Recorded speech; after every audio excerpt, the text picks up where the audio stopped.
ദീപാവലി, പൊങ്കൽ എന്നീ ഉത്സവ സമയങ്ങളിൽ തമിഴ്നാട്ടിൽ അരിപ്പൊടി കൊണ്ടുണ്ടാക്കുന്ന ഒരു വറുത്ത ലഘുഭക്ഷണമാണ് തട്ടൈമുറുക്ക്. വളരെ ടേസ്റ്റി ആയിട്ടുള്ള തട്ടൈമുറുക്ക് നമുക്ക് എങ്ങനെ വീട്ടിലുണ്ടാക്കിയെടുക്കാമെന്ന് നോക്കാം. വീഡിയോ ഇഷ്ടമായാൽ ആദ്യമേ തന്നെ ഒന്ന് ലൈക്ക് ചെയ്യാൻ മറക്കരുതേ. ഒട്ടും സമയം കളയാതെ തന്നെ നമുക്ക് നേരെ വീഡിയോയിലേക്ക് കിടക്കാം.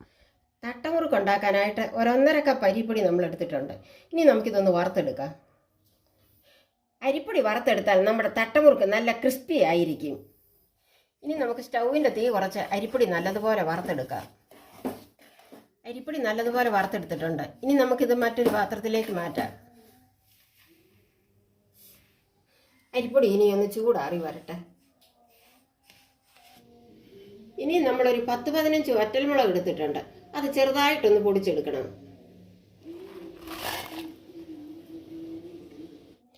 തട്ടമുറുക്ക് ഉണ്ടാക്കാനായിട്ട് ഈ ഒരു പരുവത്തിന് വേണം മുളക് പൊടിച്ചെടുക്കാൻ. ഒരുപാട് പൗഡർ പോലെ പൊടിയണമെന്നില്ല. ഇനി നമ്മൾ 1 കപ്പ് കടലമാവ് എടുത്തിട്ടുണ്ട്.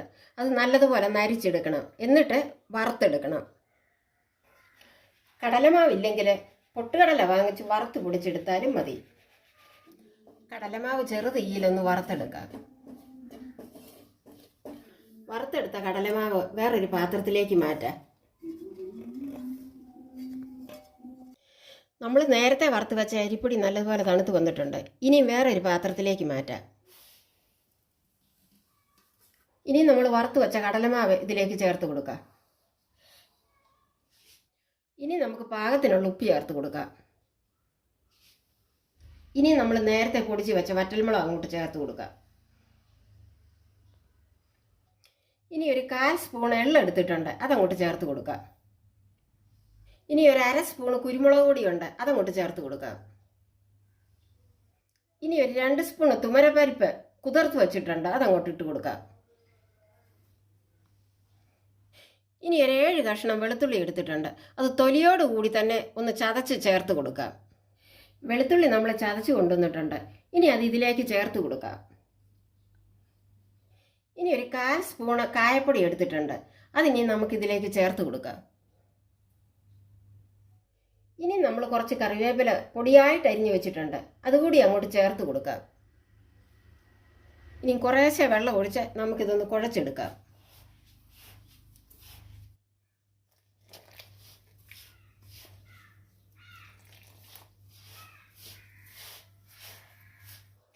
എല്ലാം ഒന്ന് ഇളക്കി യോജിപ്പിച്ചതിന് ശേഷം നമുക്കിതിലേക്ക് ഒരു 2 സ്പൂൺ എണ്ണ ഒഴിച്ചു കൊടുക്കാം.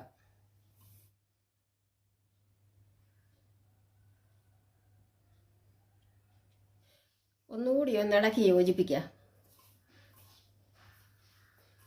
എണ്ണ ഏതായാലൊക്കെ ഒന്ന് പിടിക്കട്ടെ. വീണ്ടും കുറച്ച് വെള്ളം കൂടി ഒഴിച്ച് നമുക്ക് കുഴച്ചെടുക്കാം.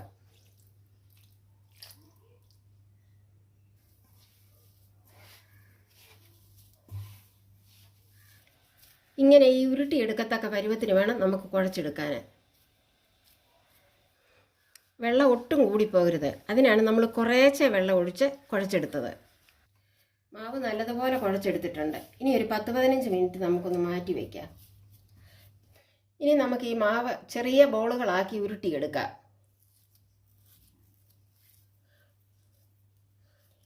ഈ വലിപ്പത്തിൽ വേണം നമ്മൾ ബോളുകൾ ഉണ്ടാക്കിയെടുക്കാൻ. ഇതുപോലെ തന്നെ നമുക്കെല്ലാ ബോളുകളും ഉണ്ടാക്കിയെടുക്കാം.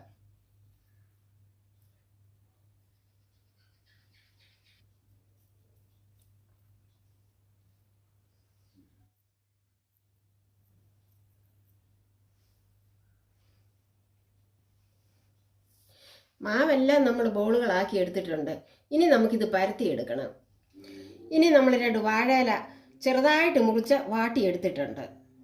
ഇനി അതിലേക്ക് ഒരല്പം എണ്ണ തൂത്ത് കൊടുക്കാം. അടുത്ത ഇലയിലേക്ക് നമുക്ക് ഇച്ചിരി എണ്ണ തൂത്ത് കൊടുക്കാം.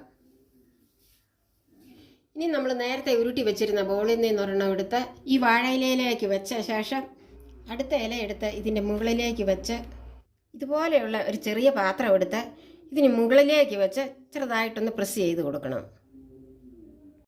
ഇനി നമുക്ക് ഈ വാഴയില ഒന്ന് എടുത്ത് നോക്കാം. ഇതേ രീതിയിലാണ് നമ്മൾ ബോളുകളെല്ലാം പരത്തിയെടുക്കുന്നത്. ബോളുകളെല്ലാം നമ്മൾ പരത്തിയെടുത്തിട്ടുണ്ട്. ഇനി എണ്ണയ്ക്കകത്തിട്ട് വറുത്തെടുക്കുക. സ്റ്റൗ കത്തിച്ച് ചട്ടി അടുപ്പത്ത് വെച്ച് എണ്ണ ഒഴിച്ചിട്ടുണ്ട്. എണ്ണ നല്ലതുപോലെ ഒന്ന് ചൂടായി വരുമ്പം നമുക്ക് തട്ടമുറുക്ക് ഇട്ട് കൊടുക്കണം. എണ്ണ ചൂടായി വന്നിട്ടുണ്ട്. ഇനി നമുക്കിതിലേക്ക് ഇട്ട് കൊടുക്കാം.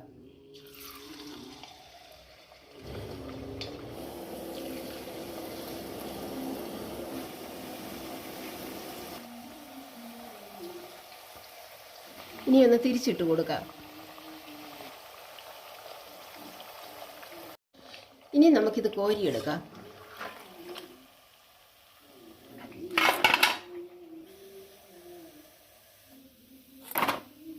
നമ്മുടെ തട്ടമുറുക്കെല്ലാം റെഡിയായി കഴിഞ്ഞു. എല്ലാവരും വീട്ടിൽ ഇതുപോലെ ഒന്ന് ഉണ്ടാക്കി നോക്കണം.